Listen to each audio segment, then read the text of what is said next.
Sir puri గారి dialogues బుల్లెట్స్లా దిగుతాయి sir. Trivikram గారి డైలాగ్స్ మనం విన్నప్పుడు హ్యాపీగా ఉండి, కానీ డెప్త్ అర్థమైద్ది. కొంచెం టైం పట్టిన తర్వాత అందులో డెప్త్ అర్థమైద్ది. ఈ రెండు ఎక్కడో మీరు మెయింటైన్ చేస్తున్నట్టు అనిపించింది.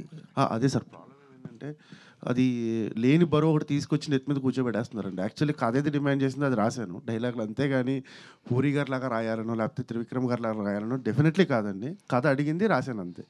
సో ఆ సిచ్యువేషన్ అడిగింది రాశాను అంతే. అది బ్లెండ్ అయ్యి ఒకవేళ అలా ఫ్లేవర్ తగిలిండొచ్చు డెఫినెట్లీ. మొన్న పర్సనల్ ఇంటర్వ్యూలో కూడా ఎక్కడో చోట చెప్పాను నేను. ఏంటంటే మనందరం సినిమాలు చూస్తూనే పెరిగాం. మన సందీప్ రెడ్డి వంగ గారు అన్నట్టు మనకి ఏ ఇన్స్టిట్యూషన్ ఉండదు. మనం చిన్నప్పటి నుంచి చూసిన సినిమాలు వాటి స్క్రీన్ ప్లే ఫార్మేట్లే చూసి ఇక్కడికి వచ్చి కూర్చుని సినిమాలు చేయాలని డిసైడ్ అవుతాం మనం. ఆ ప్రాసెస్లో వాళ్ళందరూ మన గురువులే కదండి. ఇంకా మనం చూసిన సినిమాలు అందరూ గురువులు. ఖచ్చితంగా వాళ్ళ ఇన్ఫ్లుయెన్స్ ఇన్స్పిరేషన్ ఎక్కడో చోట ఉంటుందండి, అంతేనండి. మీకుందండి? మీకు ఉంటుంది, డెఫినెట్లీ ఉంటుంది. ఎవరు అంటే మీకు అంటే యాక్చువల్గా ఏంటంటే దిల్రుబా ట్రైలర్ చూసిన తర్వాత డైలాగ్స్ మీద ఒక స్పెషల్ ఇంట్రెస్ట్ కలిగింది మాకు. అంటే బాగా రాస్తున్నాడు, కొత్త డైరెక్టర్ అయినా కొంచెం మీనింగ్ఫుల్గా అనిపిస్తున్నాయి. ఏదో పంచిల్లా అనిపించడం, అప్పటికప్పుడు నవ్వించే ప్రయత్నం కాకుండా ఏదో చిన్న ఫిలాసఫీ చెప్పడానికి ట్రై చేస్తున్నాడు అనిపించింది. ఇది ఒక కొత్త డైరెక్టర్ నుంచి మేము ఎక్స్పెక్ట్ చెయ్యం, అంటే సర్ప్రైజ్ అవుతున్నాం ఈ డైలాగ్స్ విషయంలో. కానీ వీటి గురించి మాట్లాడాలి అంటే లవ్ స్టోరీకి మాటలు చాలా పాటలు మాటలు రెండు ఇంపార్టెంట్. పాటల విషయంలో ఆయన ముద్దులు పెట్టి చెప్పేశాడు హీరో గారు. సో మాటల విషయం మీరు మాట్లాడాలి. అదే సార్, యాక్చువల్లీ థ్యాంక్స్ సార్. చాలా మంచి కాంప్లిమెంట్ వచ్చింది నాకు. ఇండస్ట్రీ నుంచి చాలామంది చెప్పారు బాగా రాసేవమ్మా అని చెప్పి. లైక్ మెహర్ రమేష్ గారు మాట్లాడారు, పూరి గారు కూడా మాట్లాడారండి నాతోటి. అంటే డైరెక్ట్గా కాదు, గెటప్ సీన్ అన్న అక్కడ ఉంటే కాల్ చేయించాడు. కాల్ చేసి నీతో ఒకళ్ళు మాట్లాడతారంట అని ఇస్తే పూరి సార్ మాట్లాడారండి. చాలా ఎక్సైటింగ్ అనిపించింది. అంటే నిజంగా ఎక్కడో ట్రైలర్ చూసి అంత పెద్ద ఆయన ఫోన్ చేయడం అనేది, మెహర్ రమేష్ గారు కావచ్చు లేకపోతే ఇంకో నలుగురు ఐదు, అంటే దట్ ఈస్ గుడ్ కాంప్లిమెంట్ అండి. So always I will take care అండి. ఎందుకంటే బేసిక్గా ఇండస్ట్రీలో స్టార్ట్ అయింది రైటర్ అవుదామని స్టార్ట్ చేసిన జర్నీ ఇది. సో చదివిన పుస్తకాలు కావచ్చు, లేకపోతే ఇన్స్పైర్ చేసిన ఇలాంటి రైటర్లు త్రివిక్రమ్ గారు లేకపోతే ఇంకొకళ్ళు కావచ్చు, జంజాల్ గారి దగ్గర నుంచి మొదలు పెడితే వీళ్ళందరూ సెన్సిబిలిటీ ఏంటంటే సీన్ రౌండ్ ఆఫ్ ఉండాలి. దాంట్లో ఒక సీన్ కట్ అయ్యేటప్పుడు ఏదో ఒక బ్యూటీ ఉండాలి, తగలాలి, అర్థం అవ్వాలి ఆడియన్కి. సో వేగ్గా ఏదో పని చేయాలంటే సీన్ రాయకూడదు, అందంగా చెప్పాలి చెప్పేది. ఇది ఒక్కటే థాట్ ఎప్పుడు పెట్టుకుంటాను సార్ సీన్ రాసేటప్పుడు. డెఫినెట్లీ అదైతే ఉంటుందండి.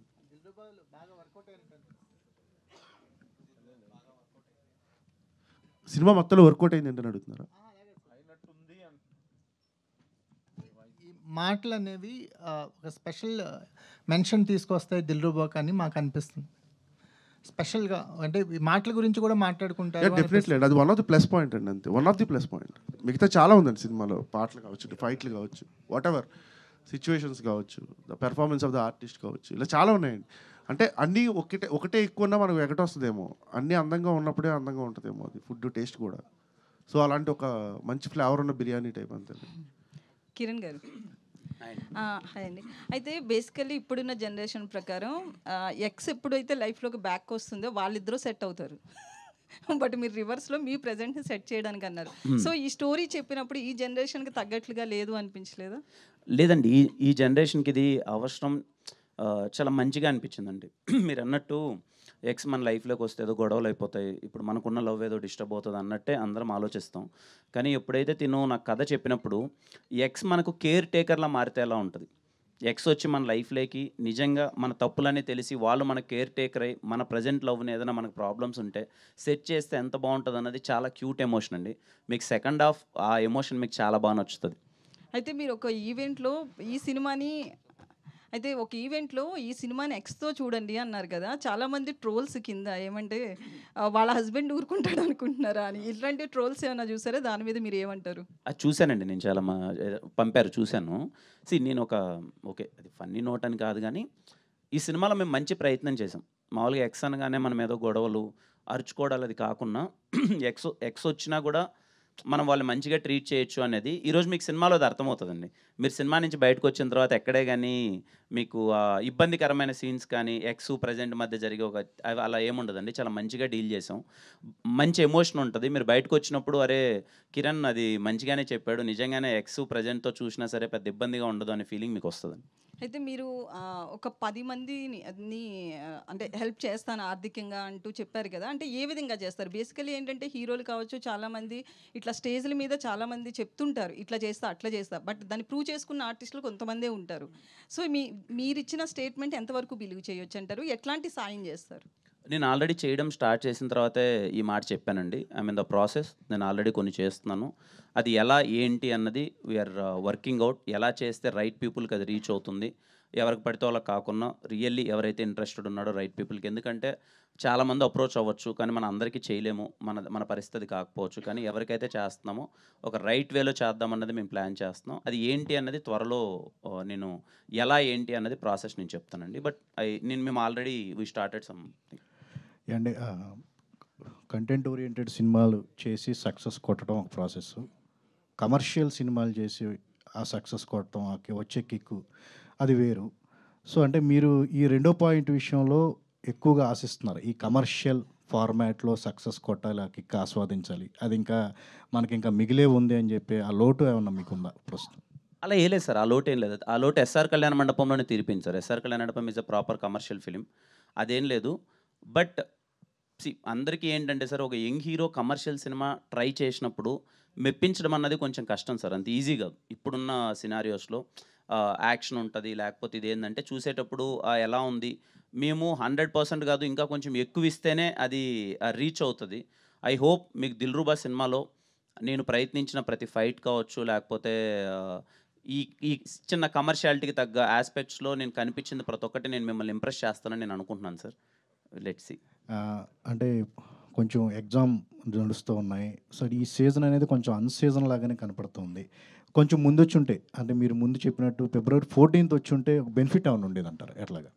సార్ ఖచ్చితంగా ఉండేదేమో సార్. ఇప్పుడు కూడా ఇమీడియట్గా ఇంత ఇంకొక గంటలో సినిమా పడుతుండగా ఇప్పుడు నేను మళ్ళీ ఒకసారి మీ మీడియా అందరి ముందుకు రావడానికి రీజనే అదే సార్. అందరూ ఏంటంటే ఈ సీజన్ ఇలా ఉంది కదా, ఏంటి సినిమాల పరిస్థితి, థియేటర్కి వచ్చి అందరూ చూస్తారా, ఇది ఎగ్జామ్స్ అనే సీజన్ ఉంది. మేము ఎందుకు వచ్చామంటే యాజ్ ఎ యంగ్ టీమ్ మేమందరం ఒక కొత్త ప్రయత్నం చెప్పాం, ఒక కొత్త కాన్వర్జేషన్స్ చెప్పాం. సినిమాలో చెప్పిన పాయింట్ కూడా, ఒక మెసేజ్ కూడా చాలా కొత్తగా ఉంటుంది. మా ప్రయత్నంలో అయితే లోపం లేదు, మేము చాలా మంచిగా తీసాం. అందుకే మళ్ళీ మిమ్మల్ని ఒకసారి, ఇదిగో సినిమా రిలీజ్ అవ్వబోతుంది, మేము మంచి సినిమా తీసాం, మీ టైంని వేస్ట్ చేయం, మీ మనీని వేస్ట్ చేయం, please come and watch in theatres అని చెప్పడానికే ఇప్పుడు మళ్ళీ ఇంకొకసారి మేము ముందుకు వచ్చాను సార్. బేసిక్గా సమ్మర్ సీజన్ అంటేనే సినిమాల సీజన్ లాగా ఉండేది, అలాంటిది ఇప్పుడు సమ్మర్ సీజన్ అంటే ఐపీఎల్ అయిపోయింది. మీరు కూడా మన క్రికెట్ని చాలా ఆస్వాదించారు, ఫైనల్ని కూడా ఆ వీడియో చూసాం. సో అంటే ఈ సినిమాల వ్యవస్థ అనేది ఇప్పుడు క్రికెట్ వల్ల చాలా ఎఫెక్ట్ అవుతుంది మన సినిమాలో అని చెప్పేది ప్రధానమైన, ఒక ఫిల్మ్ మేకర్గా కానీ ఒక ఆర్టిస్ట్గా కానీ సమ్మర్ సీజన్ అనేది సినిమాలకు దూరం అయిపోతుంది అని చెప్పేసి ఏమైనా అనిపిస్తుందా మీకు? ఏమో సార్, నేను నిజంగా దాని గురించి పెద్దగా ఆలోచించలేదు సార్. నా సినిమా ఎప్పుడన్నా సమ్మర్లో పడి కొంచెం ఇబ్బంది పడితే అప్పుడు తెలుస్తుందేమో నాకు. ప్రస్తుతానికి అయితే అంత ఆలోచించలేదు సార్ దాని గురించి. హాయ్ కిరణ్ గారు, హాయ్ అండి. దిస్ ఈస్ ప్రజావాణి అండి. హలో హాయ్ అండి. నాకు ఫస్ట్ మీ మూవీ ట్రైలర్ చూసినప్పుడు నాకేమనిపించిందంటే పవన్ కళ్యాణ్ అంటే సుస్వాగతం మూవీలా అనిపించింది, అంటే క్లైమాక్స్ అలా ఉండొచ్చేమో అనిపించింది. తర్వాత మీరు ఒక ప్రెస్ మీట్లో చెప్పారు కదా, ఎక్స్ గర్ల్ ఫ్రెండ్ వచ్చేసి ప్రజెంట్ కలుపుతుంది అని చెప్పేసి, ఆ మూవీ చూసి అది విన్న తర్వాత నాకు జల్సా మూవీ గుర్తొస్తుంది. ఏమన్నా ఉంటుందంటారా అలా? లేదండి, వాటితో ఆ సినిమాలతో ఏ పోలిక ఉండదు. ఇది తీసుకున్న కథ కానీ డ్రైవ్ కూడా చాలా కొత్తగా ఉంటుందండి, దాంతో ఏం సంబంధం ఉండదండి. సారీకి అండ్ థ్యాంక్స్కి కొత్త డెఫినేషన్ అయితే ఇచ్చారు మీరు, అది ఎలా పేలిందంటారు? సారీ థ్యాంక్స్ అనే పదాలు వాడకూడదు అన్నది హీరో నమ్మిన సిద్ధాంతం అండి. నేను ఇది ముందు నుంచే ఎందుకు మీకు చెప్తున్నాను అంటే, ఇది మేము సినిమాలో క్యారెక్టరేషన్ ఇలా బిహేవ్ చేస్తుంది అన్నది నేను ముందే మీకు ఇంజెక్ట్ చేయడానికి అది చెప్పాను. అండ్ మీన్ వైల్ దానికి మేము స్వీట్గా క్యూట్గా క్లైమాక్స్లో ఒక ఎక్స్ప్లెనేషన్ ఇచ్చామండి. వాడు ఎందుకు ఇలా చేస్తున్నాడు, ఎందుకు చెప్పడం అన్నది will have a proper justification. అది మీరందరికీ చాలా కన్విన్సింగ్గా చాలా బాగా నచ్చుతుంది. ఓకే కిరణ్ గారు, all the best. Thank you.